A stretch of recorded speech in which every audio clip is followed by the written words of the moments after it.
કેમ છો? મજામાં? આજનો સુવિચાર છે પ્રેરણા મોટિવેશન. આ સુવિચાર ખૂબ જ સરસ રીતે મેં લખ્યો છે, એટલે કે નિલેશ દુધિયાએ લખ્યો છે. પ્રેરણા મોટિવેશન. પ્રેરણા એ આપણા ભોજનના એક સ્ટાર્ટર જેવું છે અને શિસ્તપૂર્વકના કાર્યો તે બાકીનું મુખ્ય ભોજન છે.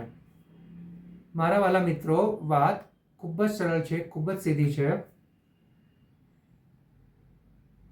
આપણે જ્યારે ખૂબ હતાશ હોઈએ, ખૂબ નિરાશ હોઈએ, ત્યારે કોઈ વ્યક્તિ આપણા માટે પ્રેરણા બને, એટલે કે આપણે કોઈ વ્યક્તિની આત્મકથામાંથી અથવા કોઈ વ્યક્તિ હયાત હોય તો તેણે જે ક્રિયાઓ કરી છે, તેણે જે કાર્યો કર્યા છે, તેમાંથી આપણે કંઈક સારું શીખીએ અને આપણા જીવનને પણ એવી કોઈ શરૂઆત આપીએ, તો આ આપણા માટે પ્રેરણારૂપ કહી શકાય.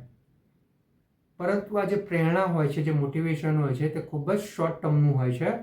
માટે આ મોટિવેશનની સાથે આપણે આપણા ડિસિપ્લિન એક્શન્સ, એટલે કે શિસ્તપૂર્વકના કાર્યો જોડી દઈએ અને આપણે આપણું જે લક્ષ્ય સારું અને સાચું બનાવ્યું હોય તેની ઉપર કામ કરવા માટે આપણા શિસ્તપૂર્વક કાર્યોને લગાડી દઈએ, શિસ્તપૂર્વક એક્શનને લગાડી દઈએ, તો બની શકે કે આપણે આપણા જે લક્ષ્યો બનાવેલ છે ત્યાં સુધી આપણે સંતોષપૂર્વક, સફળતાપૂર્વક પહોંચી શકીએ.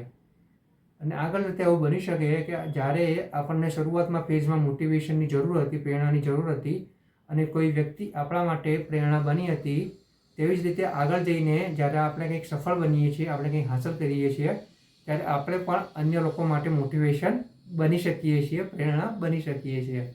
એટલે આપણો ધ્યેય હંમેશા આપણા શિસ્તપૂર્વક કાર્યો ઉપર જ હોવું જોઈએ અને બાકી બધું છોડી દેવું જોઈએ. ફક્ત આપણે આપણા એક્શન્સ, કાર્યો ઉપર જ ધ્યાન આપવાનું છે અને આગળ વધવાનું છે. Thank you.